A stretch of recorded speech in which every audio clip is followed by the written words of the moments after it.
tonight that only the crew is in the gallery, so we're going to pretend like we're a lot of people and try and make as much noise as we can. We thank you for joining us on Thanksgiving Eve. Hopefully everybody's like prepping for dinner or dinner plans for tomorrow, whatever works. But we're happy to have you here tonight, and we're gonna go ahead and get started. Okay. All right. Oh, wait, where's my card? Well, I guess I don't need to have my crimp sheet because the first storyteller is somebody I've known my entire life. She is has been an activist,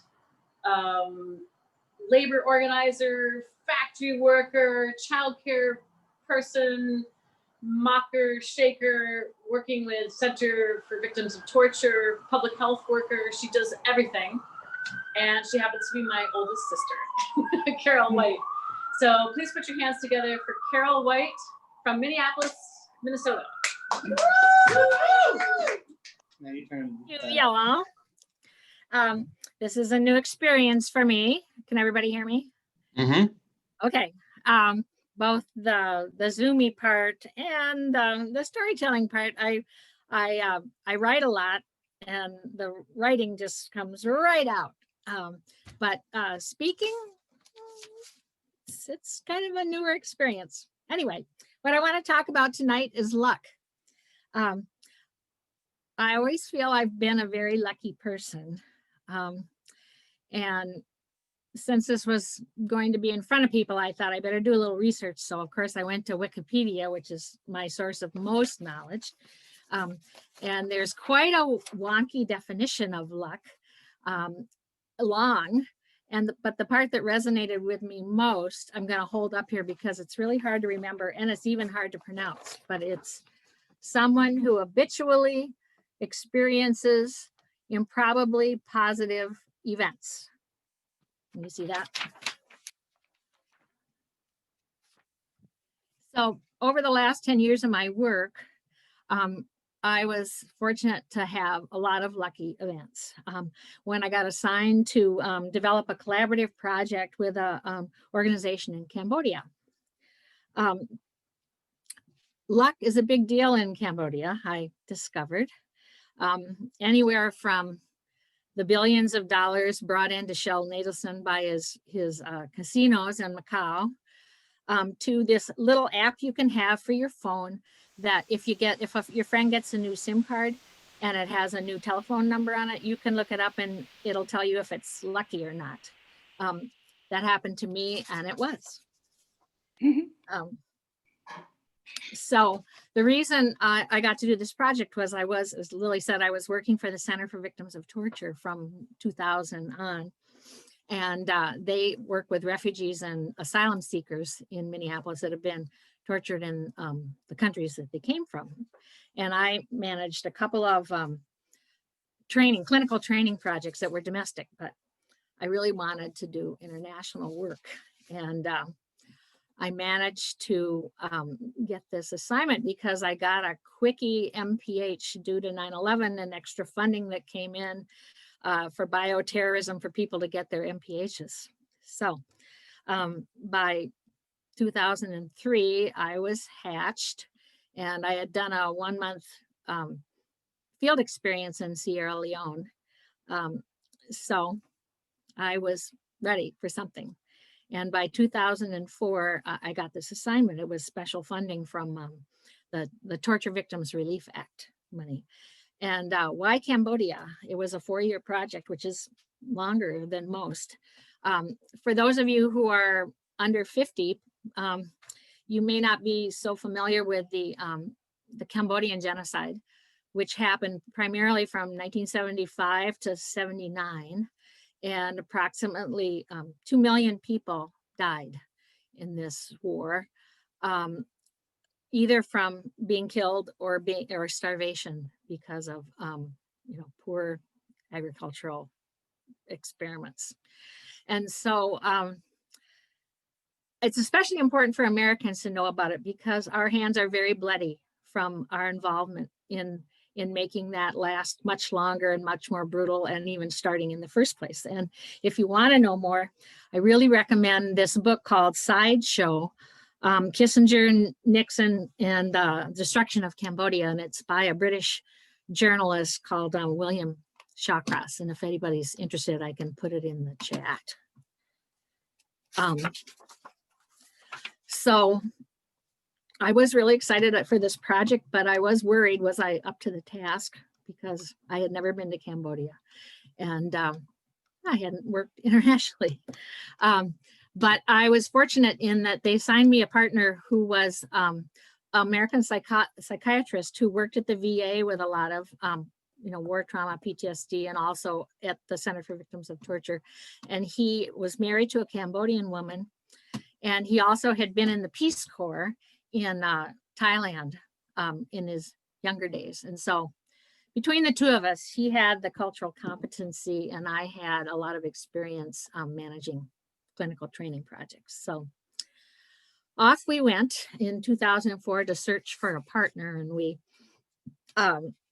felt very dependent on him. He had these long, fast legs, and he'd go flying through the airport security, and my short legs, I'd try to keep up because I didn't know how to do any of this. But we got there, and we started doing these, 15 or so interviews with different NGOs and government agencies to find out who they recommended as a partner. And we would go on the local transportation, which was either a tuk-tuk pulled by a little motorcycle or a moto that you rode on the back of. And I was thrilled. So one of the visits, we went to WHO, and where we were on our way to WHO, and we had two motos, and David, his driver, was in the lead, and he knew how to get there. And then my driver was following.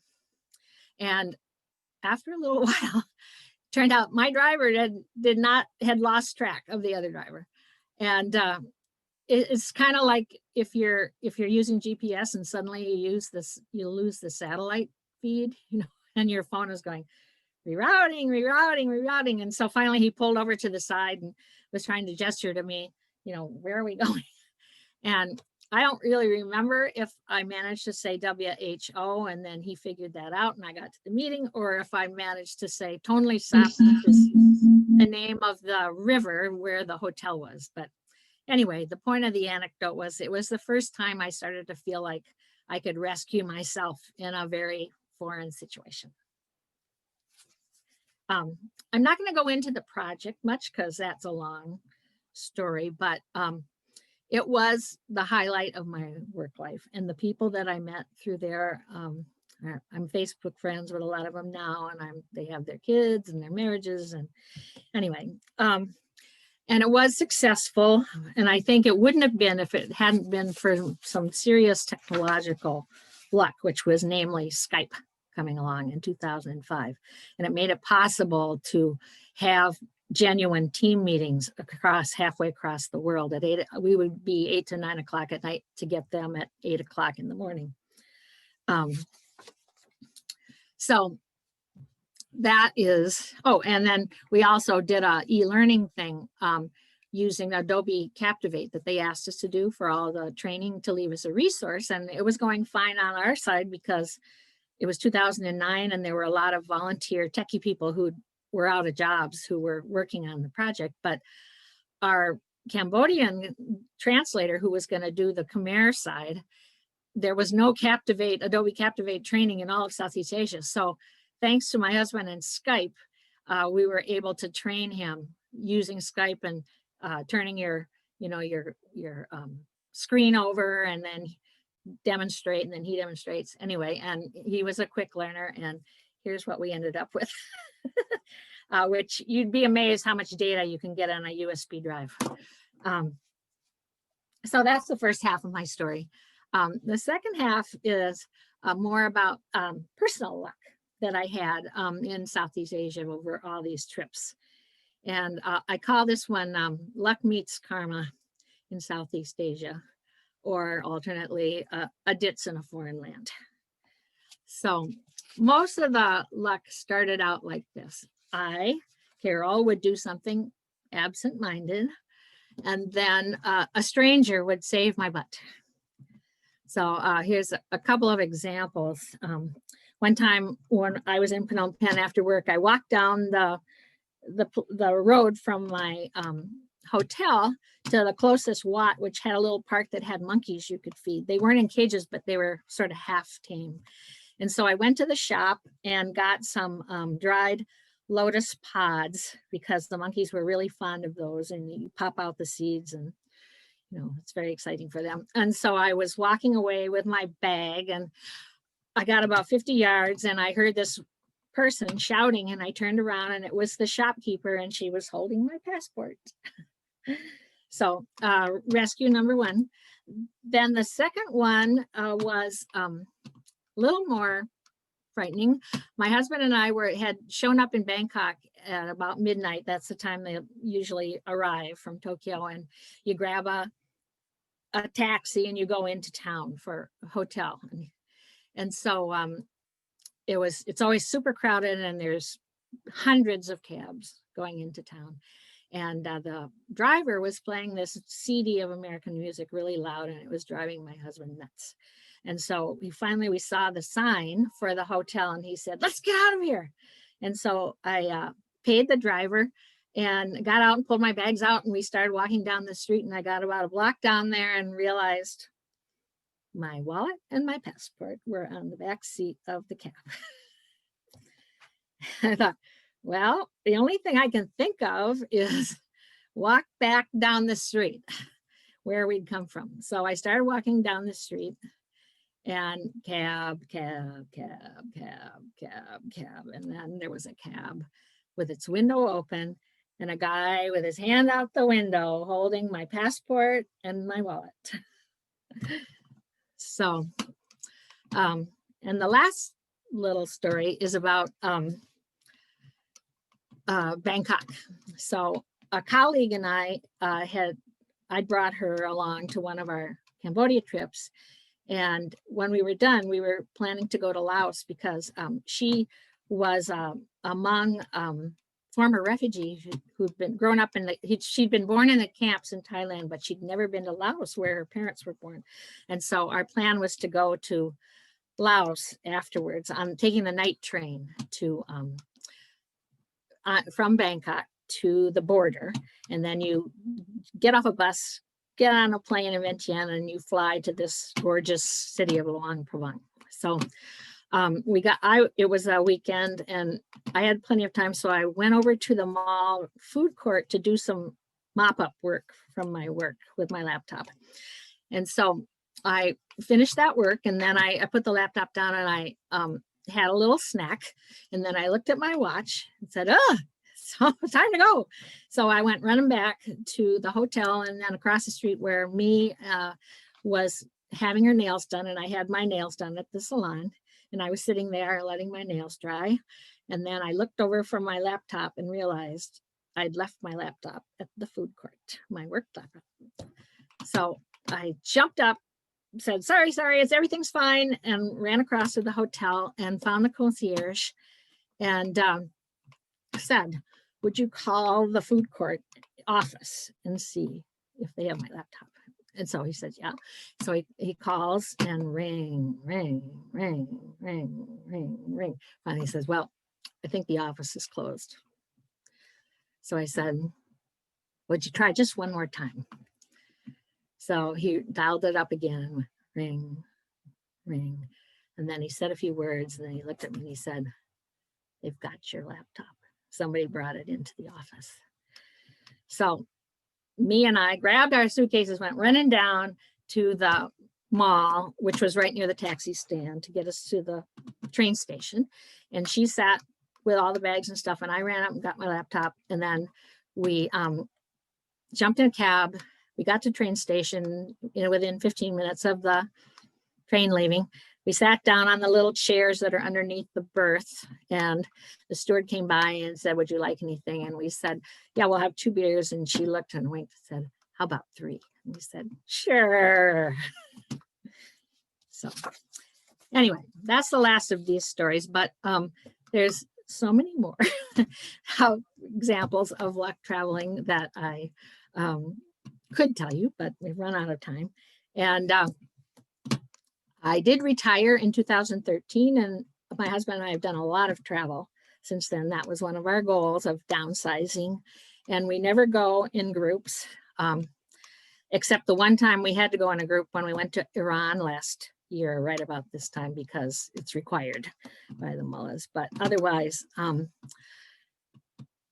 luck has been with me in many countries. Let me just say that. And from all that, I guess this is what I believe. The world, for travelers anyway, is mostly a benevolent place where you can experience the kindness of strangers and make friends. Maybe some of them you'll be Facebook friends, and have a lot of everyday delightful experiences. And I felt so strongly about that a couple years ago I started a travel blog, and with stories kind of like this. And my goal is to encourage people to plan your own travel. Don't be afraid, and let the luck be with you. Thanks.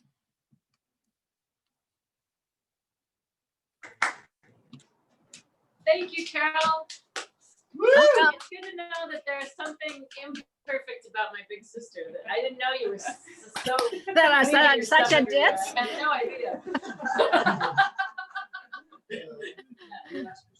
They're actually in this space. A sign of great intelligence. Yeah, Carol, Terrence asked me to have you put the travel blog link Yes. in the chat box. If you Yes, would, I will. and people can access it and see some of the other stories that you've written down. Yes. If you would. Anyway, I'll let me give you back to Jackie, and she's got another storyteller for you. Okay, thank you for that, Carol. I will remember that you brought visual aids. You're the first one so far, but it worked. Okay.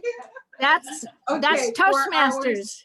Let me just say that the person who was originally scheduled had a family emergency, and I just want us to send her some really good vibes. Her daughter took ill this week, and she's very young, and we just want to send all that good energy to her, that everything works out for the best. So on that note, I then tried to get someone else to come in, and then I talked to my daughter yesterday, and I was like, you know, whatever I asked her, and then I said, oh, by the way, can you tell a story for me tomorrow night? And so my daughter is the person that says she does an audible gulp. But she said, she said yes. And then today I was talking to a friend, and I was like, I'm gonna let her off the hook. I need to like save my favorites for really important stuff. But she called me and said she was prepared to do it. So, and so I said, but you need to do it the right way. I don't have a bio. She's like, do I need an introduction? You are so right. So I'm just gonna tell you that this is Tiffany Lofay, was reason. She is my eldest daughter. She is a mom of 4, 3 sons, and a precocious young daughter, feminist, yay. And she married her high school sweetheart. She lives in Whiting, Indiana, where she grew up.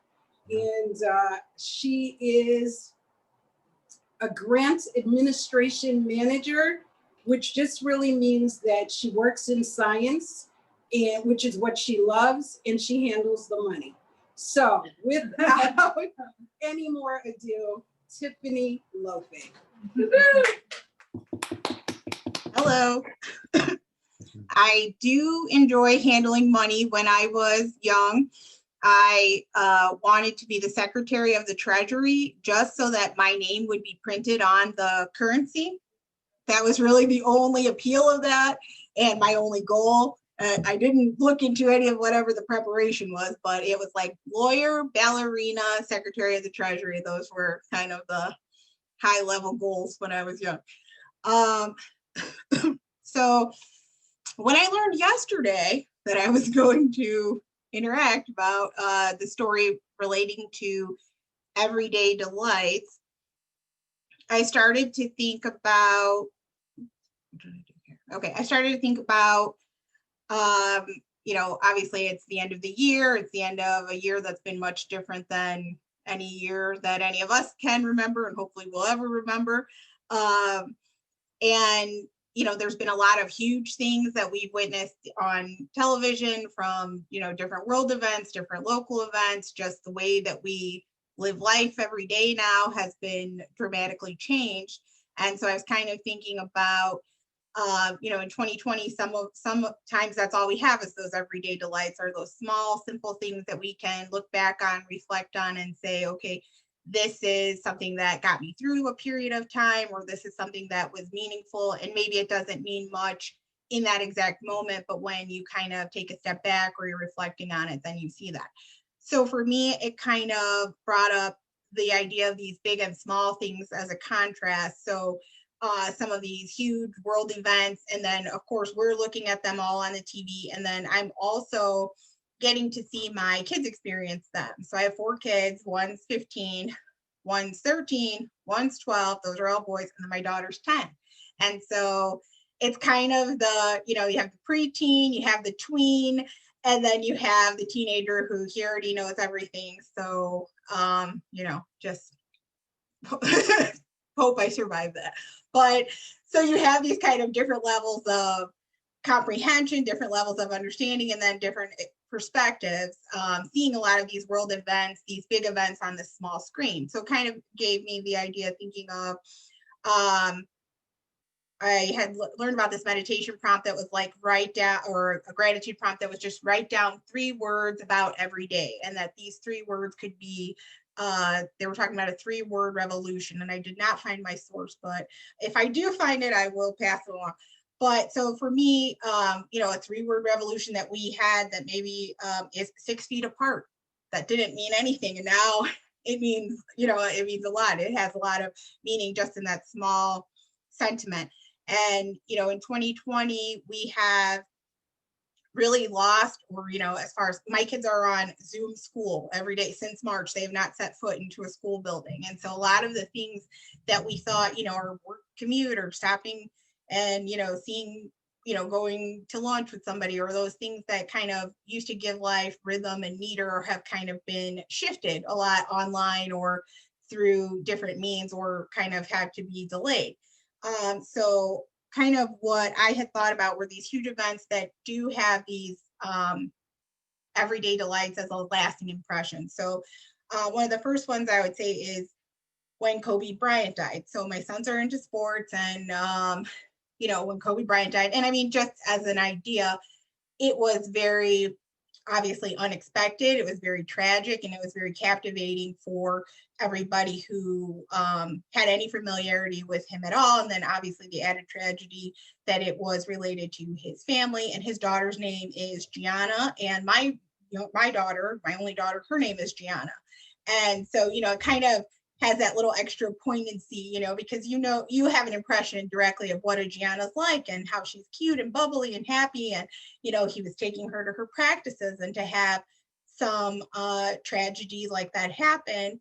But then also there were all of those stories that came out after. And so my everyday delight from that was #GirlDad, because now my daughter wanted to watch a Christmas movie. She wants to watch a Netflix Christmas movie every day, and or whatever Christmas movie every day until Christmas, because we're just sitting here mostly, and her homework's all done. So you know, but my husband was laying on the couch, and he kind of started to drift off, and, you know, she kind of said, well, we're supposed to be watching this together, and he said, well, you know, you can just, I'm watching, you know, I can see it, you know, don't worry, keep going.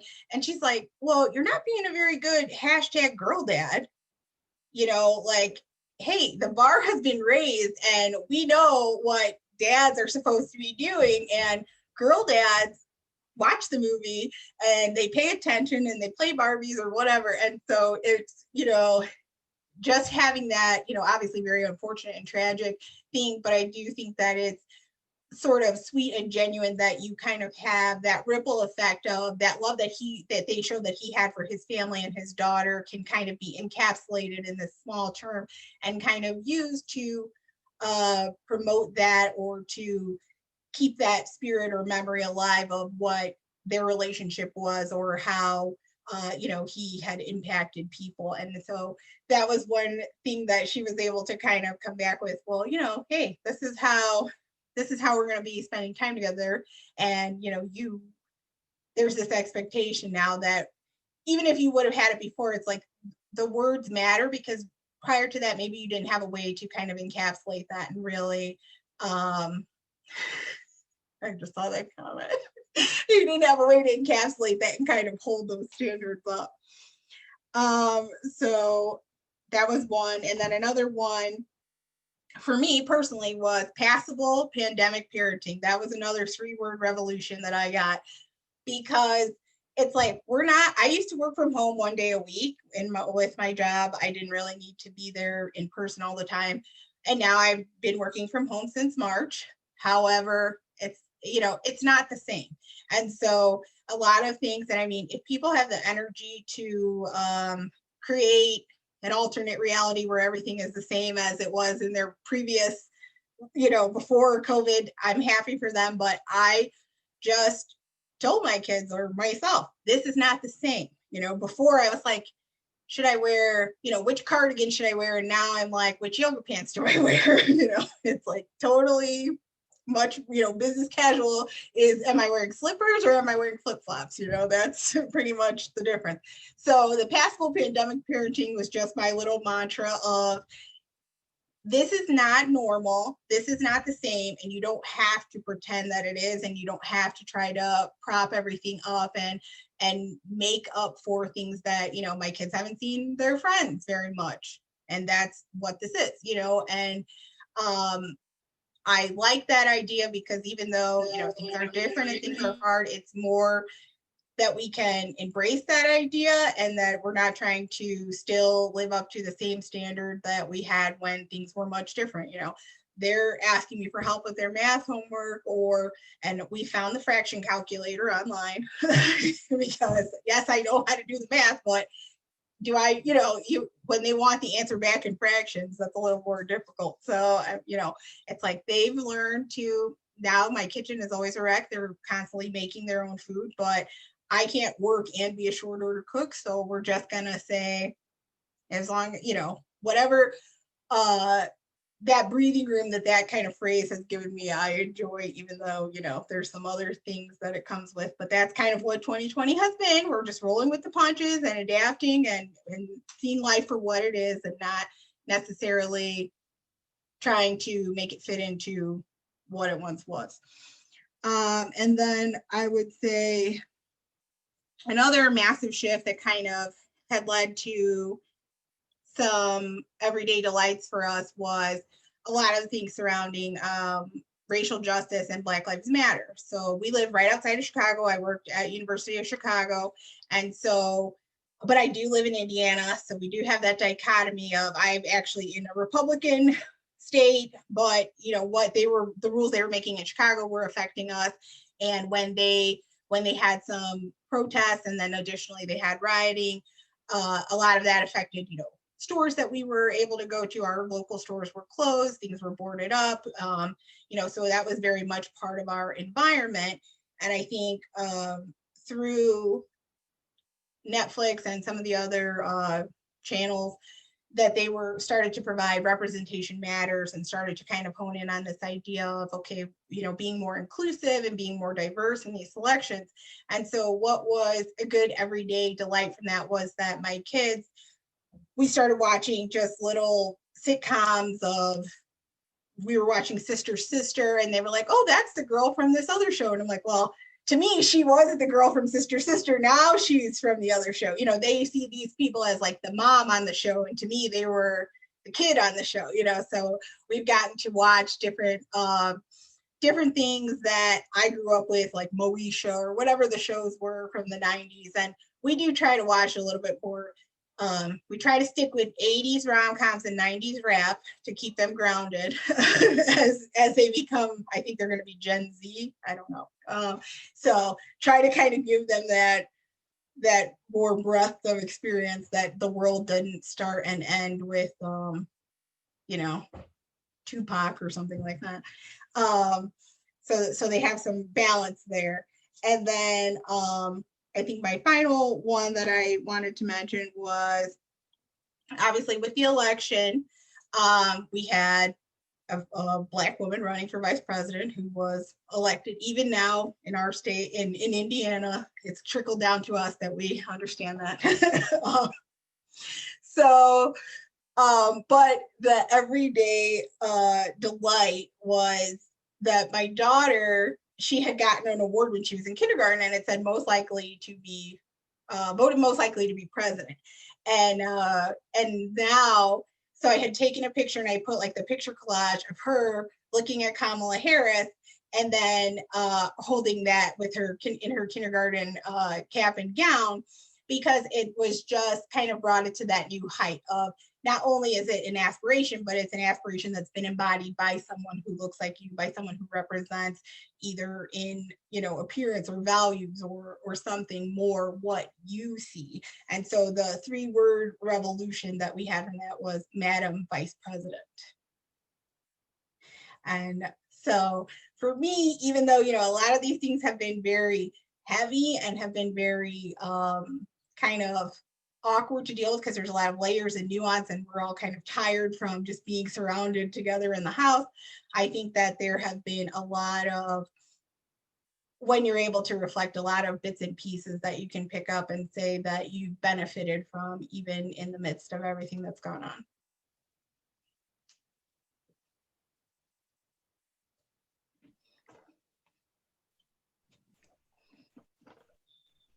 Tiffany, thank you for coming through in a crush. And we liked your stories. We appreciate them very much. Were you We coming are on to going to give me take the hook a because I short wasn't break. matching my time? And we want to thank God. So we're going to drink. You all do what you need to do.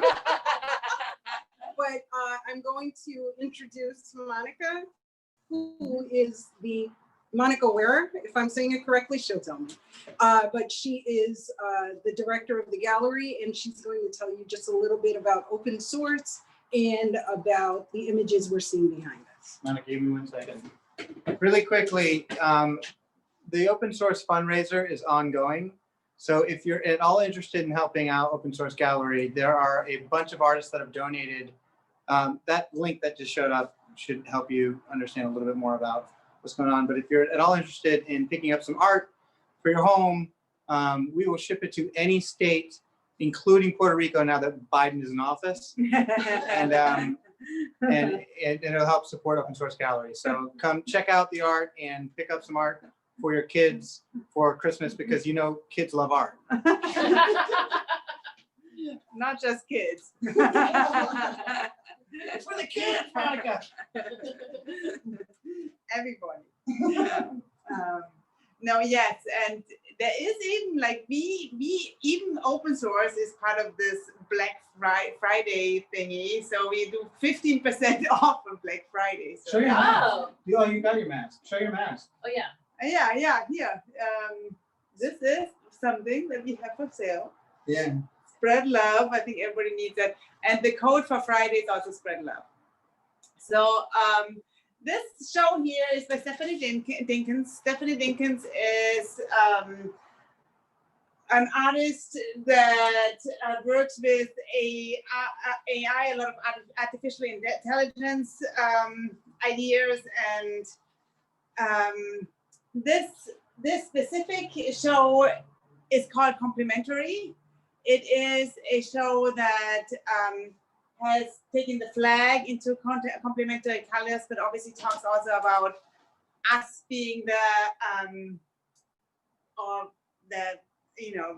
people of communities being the complementary aspect of the people in the leadership. And the question again was, What would you ask the leader What? of the free world? yeah, what would you ask the president or the most important person?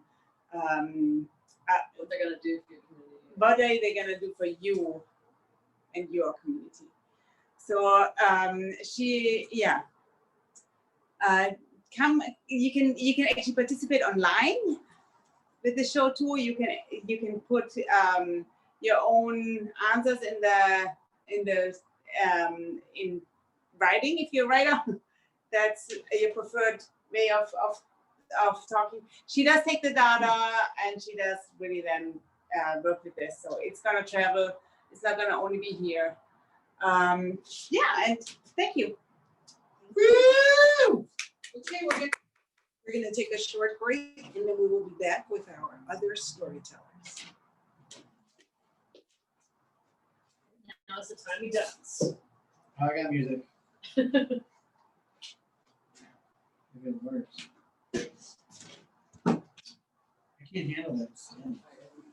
You know, I'm turning it on a bunch.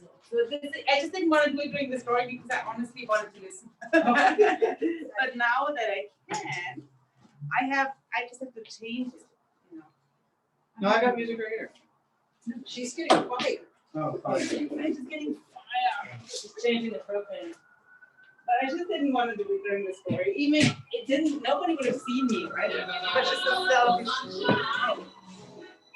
selfish move.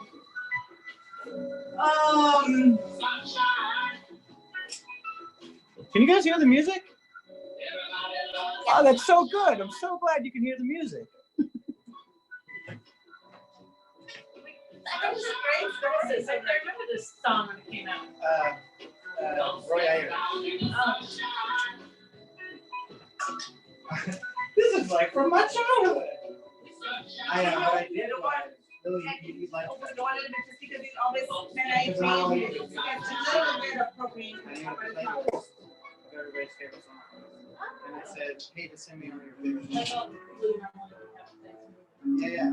Okay, so this playlist, everybody, is your top 3 songs. If you find me on Facebook, you can send me your top 3 favorite songs, and I'll add it to this playlist, and I'll drop this playlist in the chat. This is everybody's favorite music. So for Thanksgiving, I thought nobody can get together, so I'm just gonna make a playlist of everybody's favorite songs, and that's how we can get together. We can just listen to our favorite music. I was just explaining to Lily, but I might as well explain it to a whole bunch of strangers instead. Anyway, so yeah, I just was like, this sucks. We can't get together. Yeah. And then it's like 30 songs long. That's great. And that's like from everybody's top 3. So I took one for everybody because there's a lot of reasons. A lot of Jimi Hendrix, which is fine, but you know, like too much Jimi Hendrix. I found like this stack of this CDs from Jimi Hendrix. I can do it. And just going through them, it's just like it's so fun. I know I had some books on my way up here. And I was like, look away.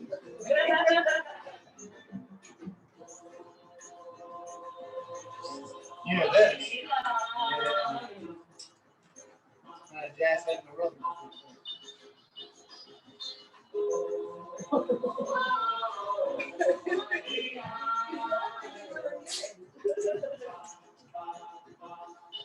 You're doing it again. They said you keep doing it. That's not good. If I go out of it. It's coming out under super. And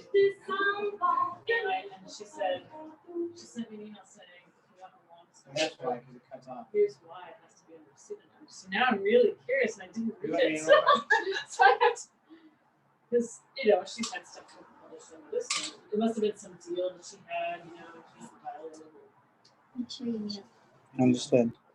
It's her first novel. And she's in the right. She graduated with me, maybe the class after me at Pendleton, for the second MFA, and so she got one in fiction, and I couldn't believe it because when we were in school together, she had a baby on one boob and was pregnant with another, and I thought, you're taking this on with this? Don't. That's how that daughter did it. As a matter of fact, she graduated on the 27th and had the baby on the 28th. Oh, shit. But she graduated from her sister. They walked across the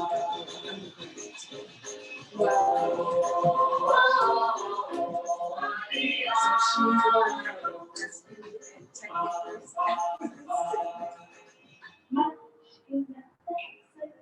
she was Oh, look at that.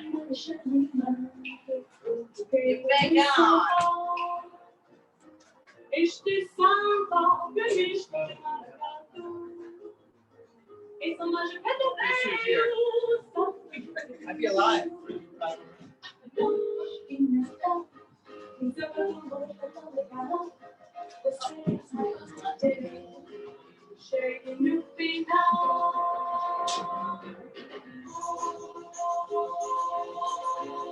I'm trying to get rid of my table. We tried it and we couldn't get it.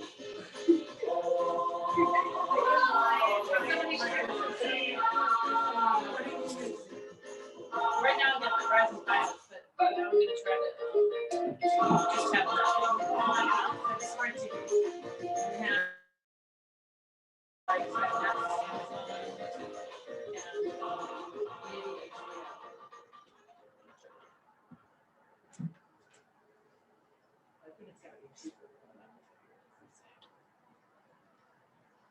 You have to take a long break, though, right? No. I think we Melanie, are you going out for a cigarette or?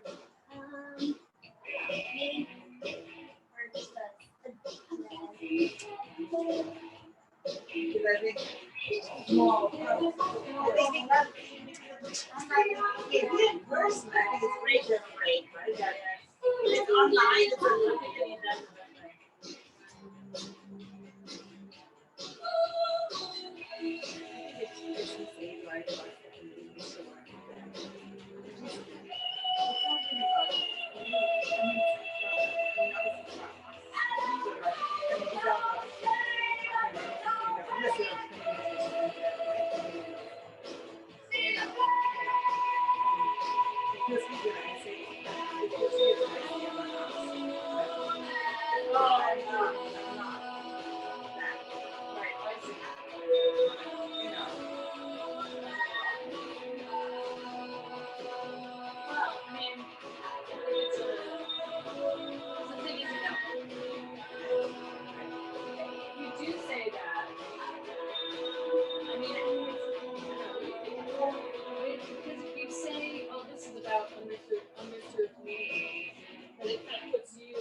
Yeah, we should get started. Adding this to the playlist because your sister had it too. Oh yeah, and I think Jen is a musician. She put on a bunch of stuff. Andrew Bird, Pulaski Mark. I had that. Oh, and then Atlas. Long Journey, Black Dog. You Black know. Dog. Wow. So we have to Melanie. I want a recording of Monica calling out for Melanie. Oh, my daughter's in Tiffany, but she just accepts Stephanie as like, what's gonna happen?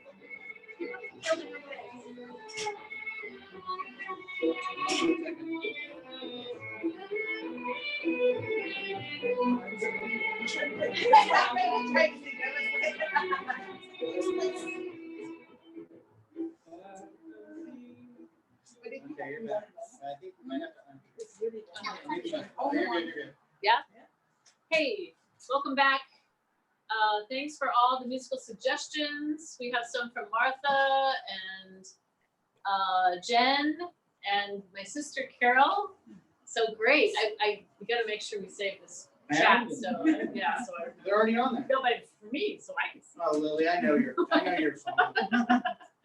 Anyway, the next storyteller we have is a woman I met when I was in graduate school, and she's a writer, artist, and speaker.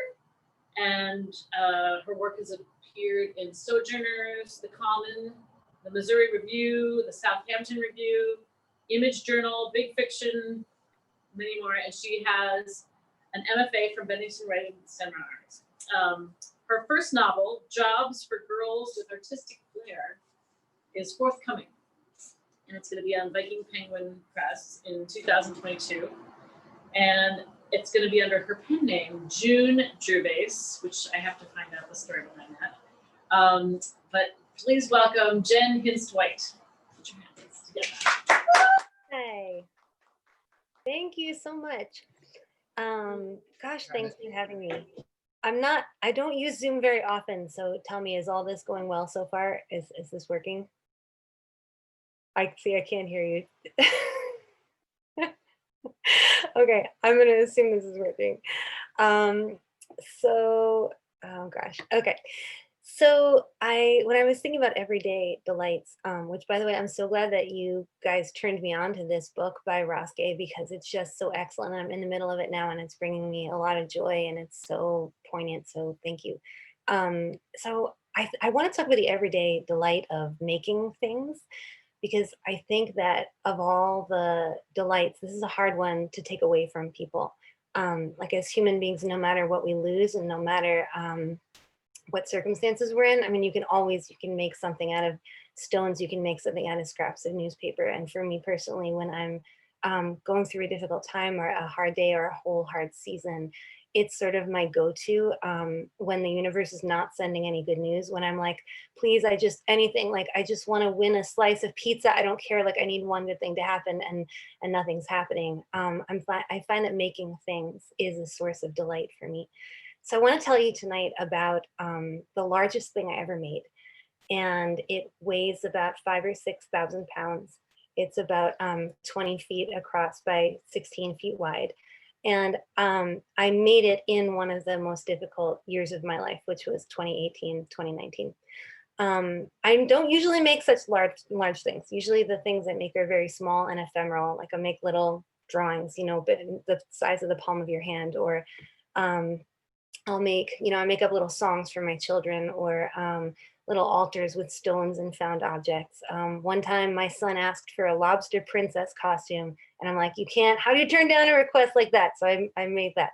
So even the novel that I wrote was just written in teeny little bits and pieces over the course of many, many years, because I didn't have the resources to just go away and write, and focus. I was working and raising babies, and I was in activism, and I was in ministry and raising babies and breastfeeding and working. So I had to get it in these little bite-sized chunks. And a lot of times it felt like trying to pay off a mortgage in quarters, like, am I ever gonna finish this thing? But it's nice to know that's a viable way of making things in teeny little bites. So when I made this very large thing in 2019, it was very uncharacteristic, but I'm gonna tell you the story. So I have to go back in time first, and we're going to go back about 10 years to when my oldest son was a toddler. And I made friends with a bunch of monks. This came about because I, as a young mom and freelancing and going to school, was very tired, and I just needed some quiet in my life. And I had heard that in my neighborhood, which was odd because I live in sort of scrubby suburban Long Island with like strip malls and pizzerias and nail salons and stuff. I'd heard that a 10-minute drive from my house was something called Little Portion Friary. And it was a Franciscan friary, like along the shore in this wooded area. And that apparently it had been there for a century, and all my life I had never known about it. And if you're wondering what are friars, and you're picturing Friar Tuck from Robin Hood, you are 100% correct. Like brown robes, rope belts, like these guys were living close to my house in this community. So I heard about this and I was really fascinated. And I went to their website, And I was amazed because they were like very LGBTQ friendly and like environmentalist. And they had this monthly event that was open to the public, and it was a labyrinth walk. So they had this big outdoor labyrinth. Now, if you're picturing Labyrinth like in the 1980s movie with David Bowie and Trippy Muppets, that's not the same kind of labyrinth. It was like, you know, outdoors, very large wood chips in the grass, modeled on a labyrinth from a cathedral in France. So once a month, they had these full moon walks where you could just show up and walk the labyrinth with friars. And I'm like, well, rock and roll. I mean, that sounds different. Like I could use some of that in my life.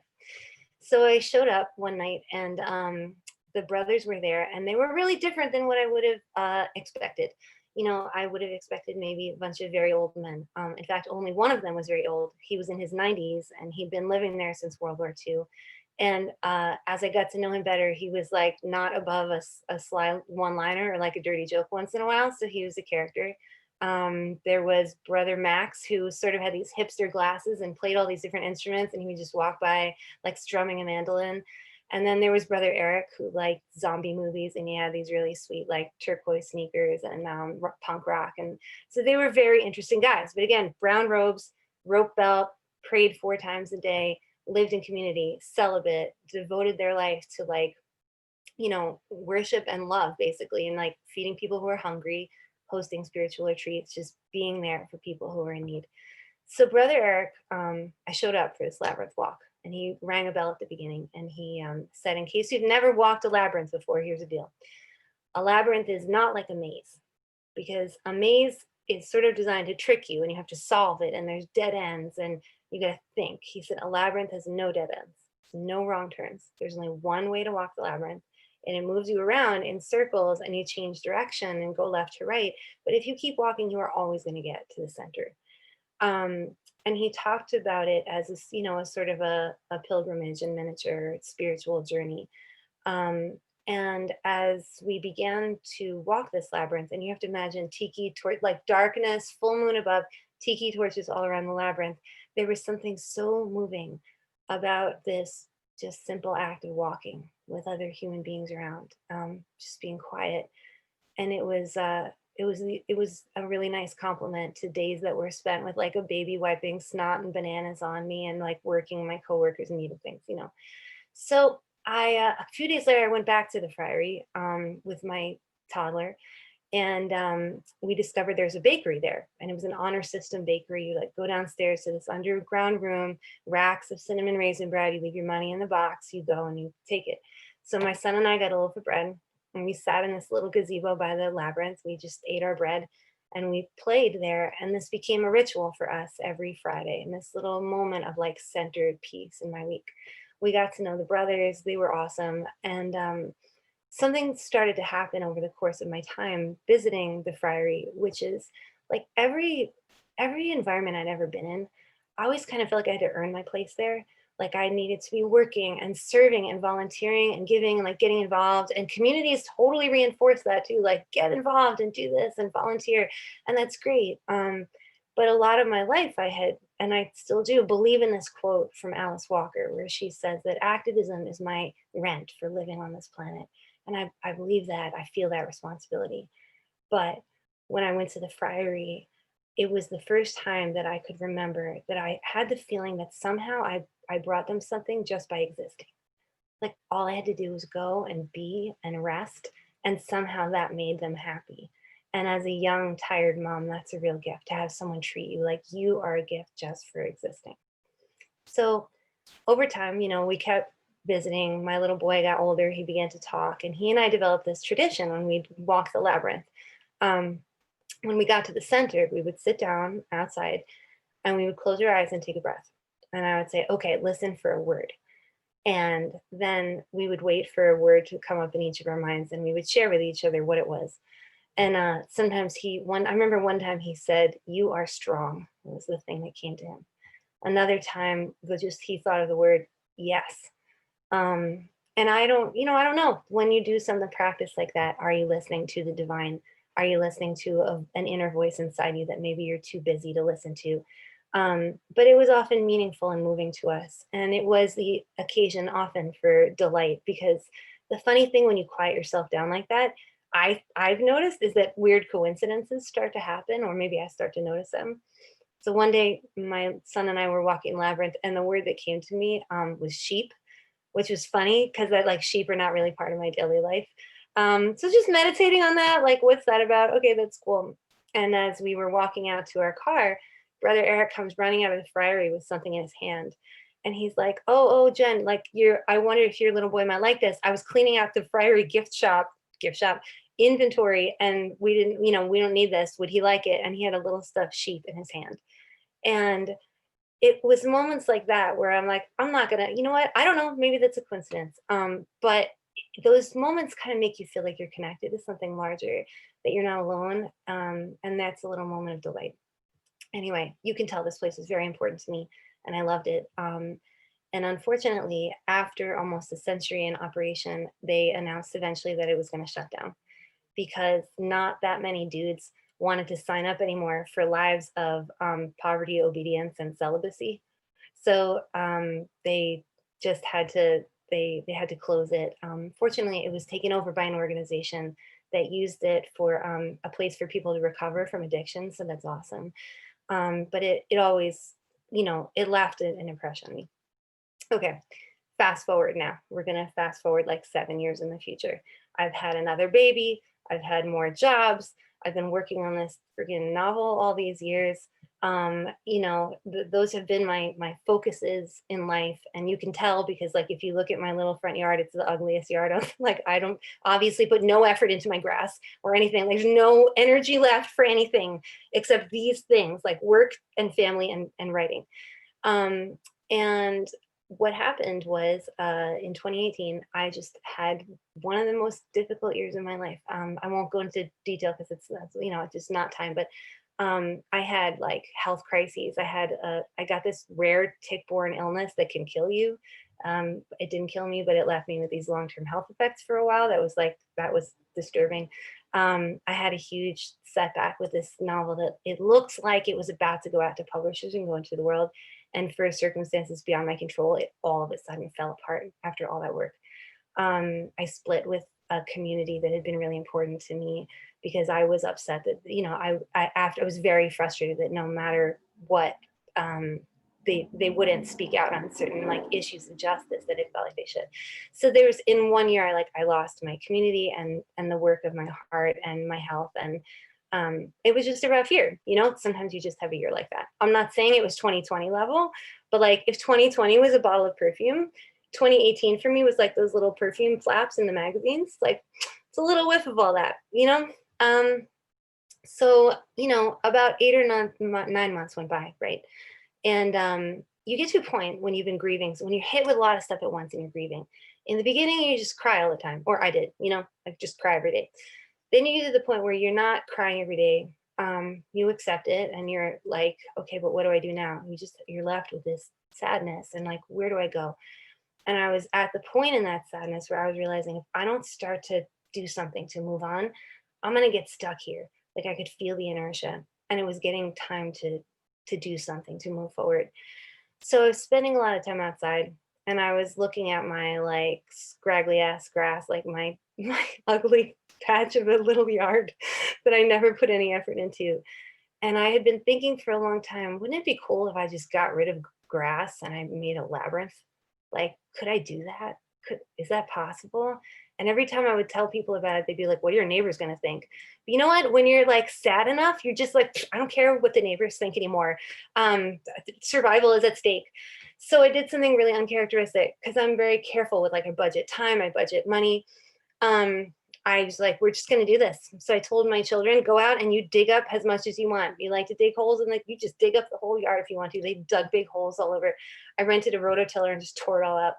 And then I called a rock place and I ordered 2 pallets of slate flagstone to just be delivered to my torn up yard. Not a thing I would normally do. It was an extravagant, like, I don't know. The pallets of stones showed up. It looked like a build your own Stonehenge kit. They were giant. I'll try to find, I've got pictures here. I don't know how to share my screen. Maybe I can get them to you guys. I've never worked with stone before. Oh, well, I cut the chicken wire and like let the stones fall. And I just learned, I just had a mallet and I broke them and like started like picking them up and like throwing them into place where I found the stone that I wanted to be the center, because I was like, this is beautiful. This is where I want to sit, at the center of my labyrinth. And I put it down. I had designed it out on my computer. I was placing the stones. It was like doing the biggest puzzle ever. And it was so much fun. It was just, and after so long of being sad, it felt so good to just be having fun and to pick up these big, and after being weak from being sick and wondering, was I always going to feel like an 80-year-old woman for the rest of my life? Was I going to get my strength back? To pick up these big stones and just throw them and be like, ah, I did that. So all of this I did, you know, and then my husband helped me. My mom came and helped me. I laid out the labyrinth. I dug it out the ground so I could lay down the stones. And then I finished it on Easter Sunday, and which felt like a nice little connection with my friar friends. And then I planted, I didn't plant any grass. I hate grass. I planted clover, just planted the whole thing with clover and herbs so I never have to mow it. And I am so glad that I did that wild thing and I built that huge thing. And during the pandemic, I've become especially glad that I did this, because the original labyrinths were built so that people who could not go on pilgrimages, who couldn't afford to go on a pilgrimage, could go on a little pilgrimage right there, you know, in their local cathedral, in their local church. And when we were all confined to our houses, this was the place that I could go out and have like a mini pilgrimage and have that moment again where I became quiet and centered and I could just listen for a word. So given that that happened to me about 8 or 9 months into my particular grief, and here we are now 8 or 9 months into our collective grief and difficulty, I guess my final benediction for you in the spirit of the monks would be, if there's something you've been thinking of making, may you go and make it this week. Amen.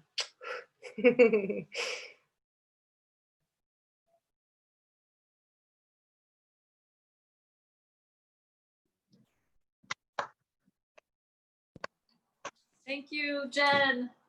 That was amazing. I want to come to your yard and walk your labyrinth. Anytime.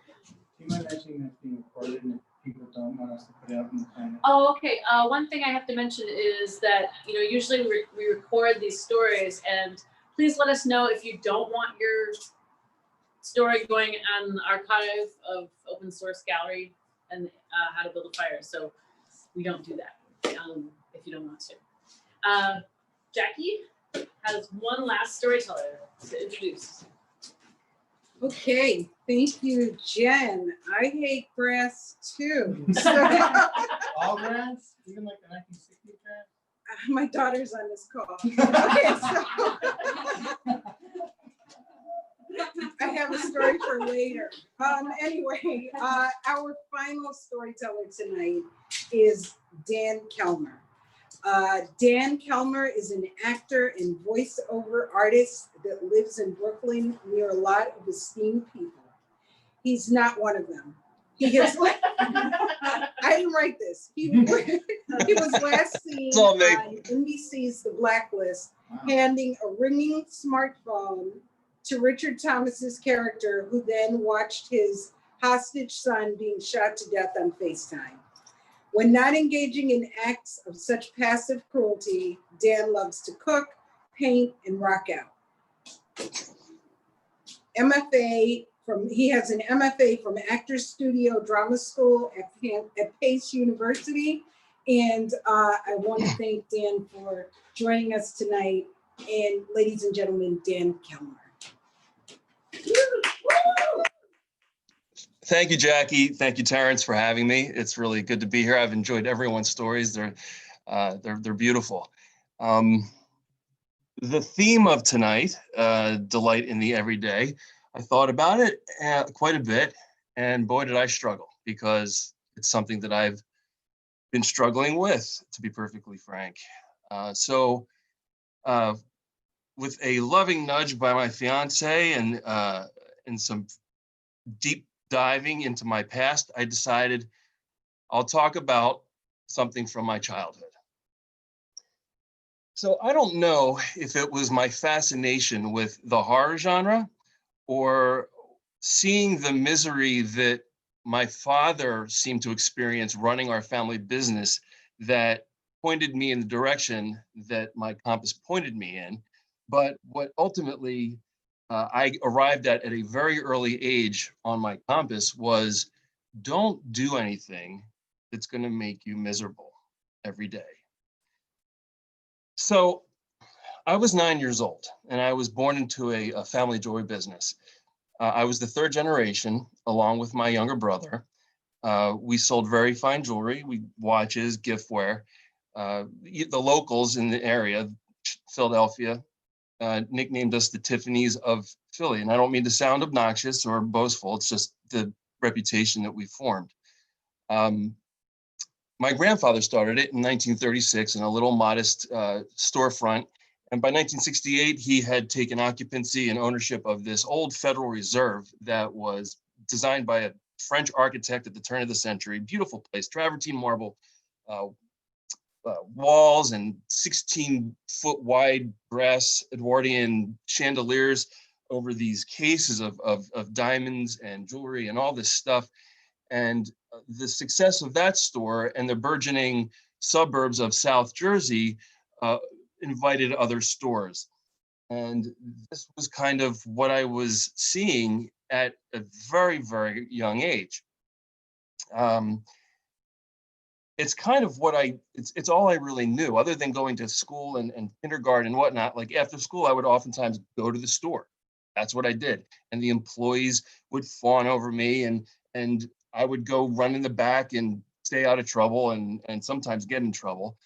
But, and it's important to note that I was very aware of just how privileged I was. And that was because, thanks to my mother, who came from very humble and modest, a modest background. Her parents were poor. She grew up. She was basically telling me at a very early age that your mom had to put cardboard in her shoes when she was little because they couldn't afford new shoes for the school year. So it was really good to hear that. It grounded me. It made me appreciate what I had. And quite frankly, I'm not sure how a kid would grow up with a good sense of principles and values when you have tons of adults fawning over you and doting upon you like you're like a little king in making. It's rather strange. So she hammered away at that for me, and I'm very grateful. But something happened to me between the time that I was walking around these jewelry stores and a time that I watched a film that changed my life called An American Werewolf in London. Okay, so after the usual buzz of the holiday season would wear down, as it inevitably does every year in a luxury retail, I would see my father become angry. He was a lovely man and a good man. He still is, he's with me still, but I would see the irritation in his face oftentimes, and he would hold a scowl, and he was prone to bouts of anger and yelling. And very soon, over the years, that feeling of being excited about being in charge of the family business evaporated. Looking back, perhaps it had been evaporating for a time because my interests were developing elsewhere. Movies like Star Wars were really interesting to me, and they were interesting to all the kids of my generation, but there was something about the otherworldly creatures that really drew me in, and I couldn't shake it, and I couldn't understand what it is I loved about them. I was very little. I just loved these monsters. And then one night, my parents threw a dinner party, and I snuck into the family room. I was about 9 years old, and I turned on the TV, and I knew what I was doing. I knew I was searching this out, and I watched this film called An American Werewolf in London. Okay, so despite the sleepless nights that followed and the genuine regret that I had for having watched such a terrifying movie that I knew messed me up, from watching that film, I was so mesmerized by the artistry of the effects that anytime the conversation came up, such as, what do you want to be when you grow up? And you have that conversation with teachers, with friends, and some projects and papers. My answer was always 100% of the time, I want to be a special effects makeup artist like Rick Baker. Rick Baker was the special effects artist on the film. It was such groundbreaking work that the Academy actually created a category for best makeup effects. It was pretty significant in that regard. So with all of that desire, just to be like Rick Baker, I put the wheels in motion to do just that.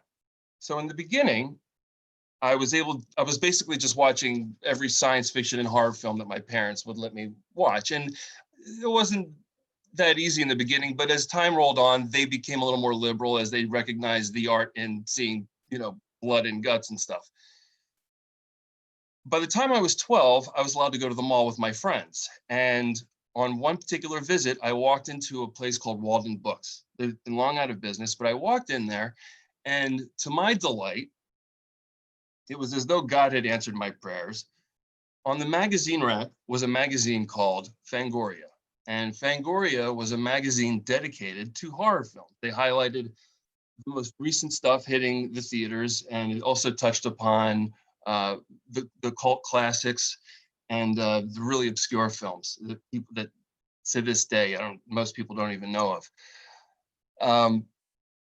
The back of the magazine had ads, and the ads basically were selling either how-to VHS tapes, how-to books, and also ads for supply companies for makeup.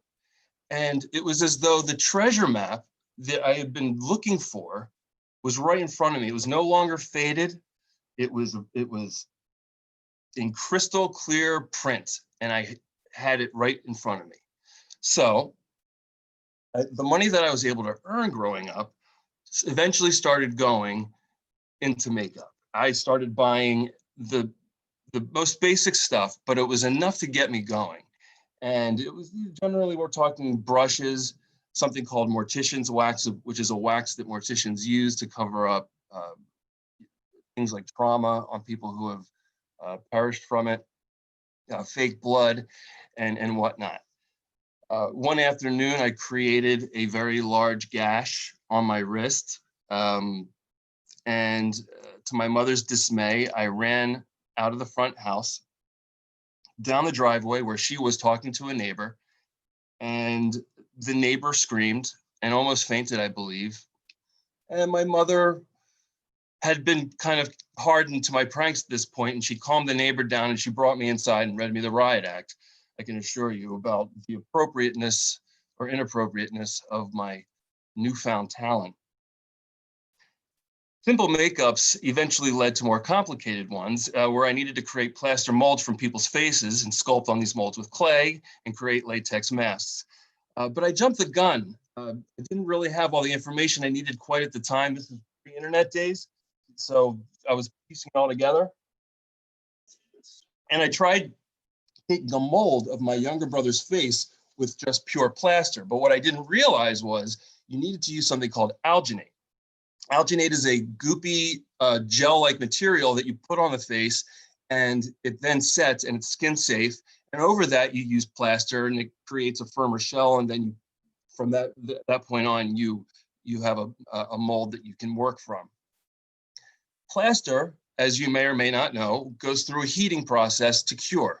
So I'm putting plaster on my brother's face, and he's starting to go, "It burns, it burns." And I'm going, relax, it'll be fine. And then he eventually just started screaming and ran to the sink in the laundry room, and he's washing his face off and there's plaster everywhere. But I was resilient in trying to learn this craft. And I got a little better, but I still was prone to making mistakes, and it was often because of my impatience. My cousin came over for a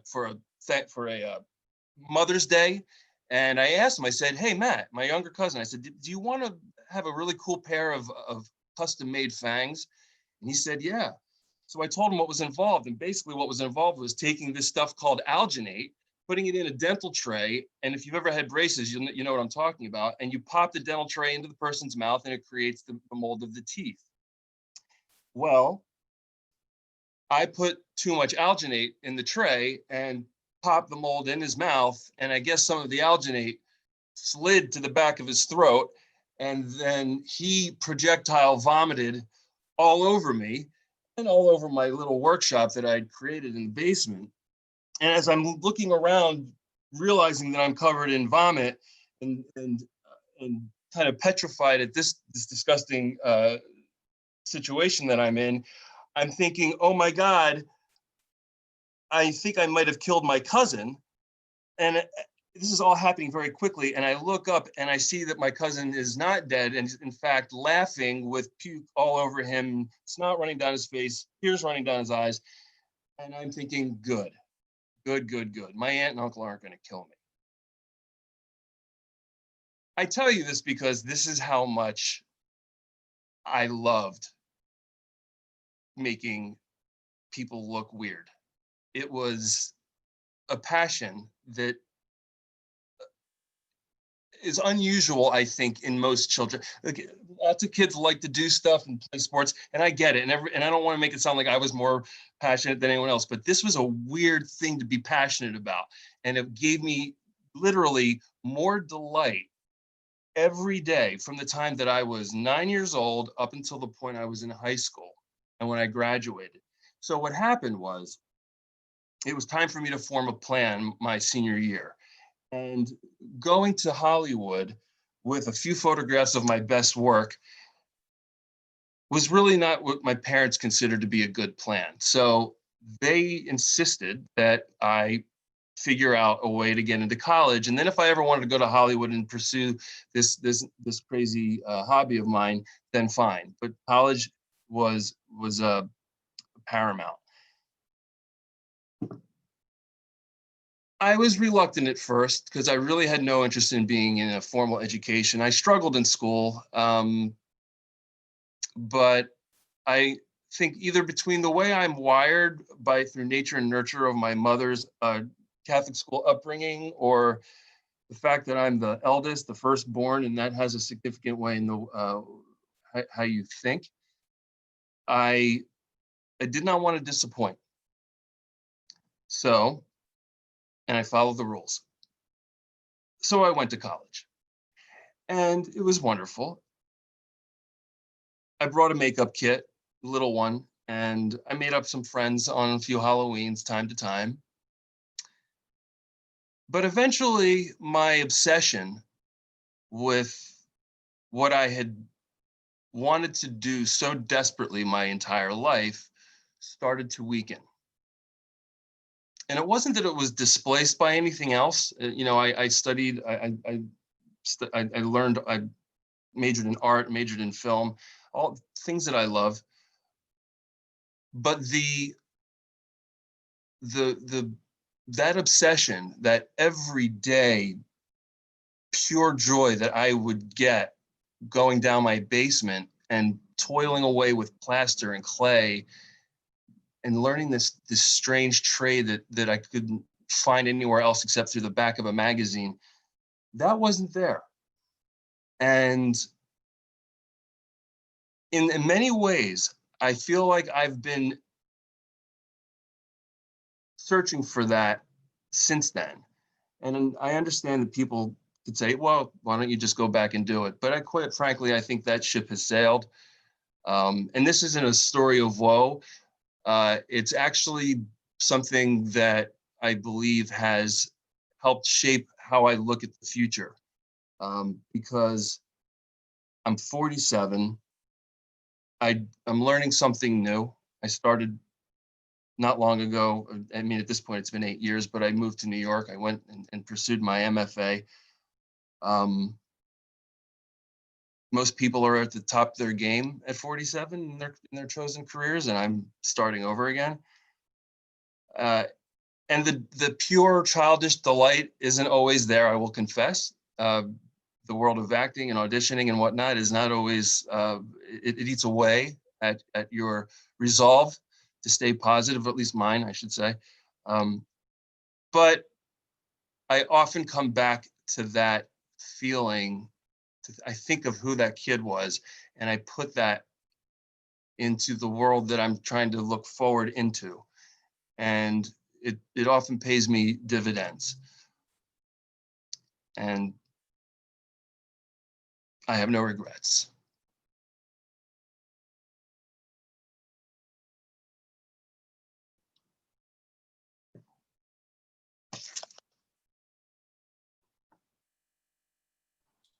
Thank you, Dan. That was a wonderful story.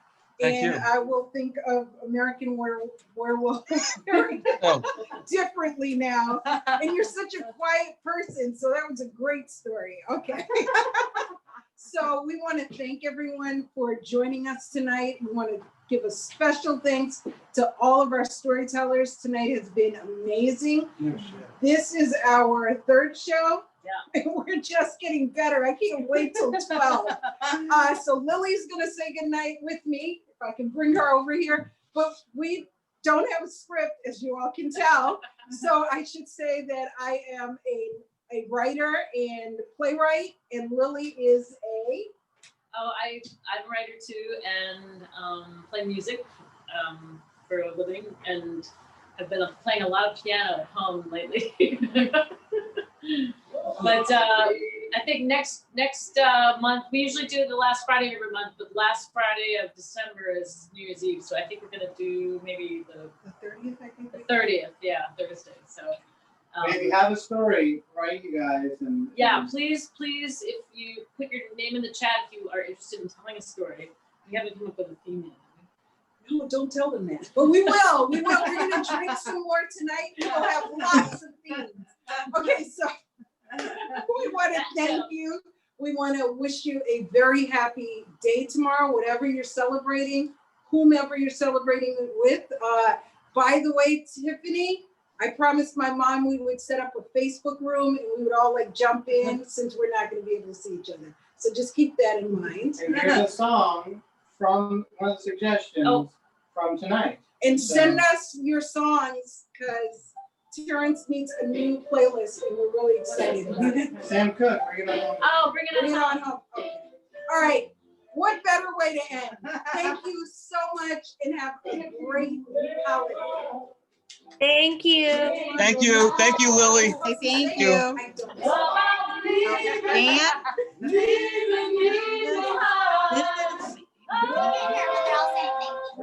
This is my daughter's. Now I'm gonna let you validate that as a hobby. Yeah. Yeah.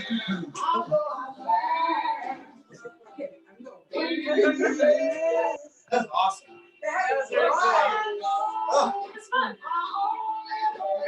Tiffany, Nice story. Tiffany, thank you for the phrase passable pandemic. I needed that. That helped me. I needed that. I loved everything you said. Thank you. Yes, spread that, share it. That's the only thing we can spread right now. I love it. Carol, She must know what you did. Yes. I am gonna try to read about Cambodia. Bye. Bye, Jackie. Thanks for having us. Thank you so much. Yeah. Yeah.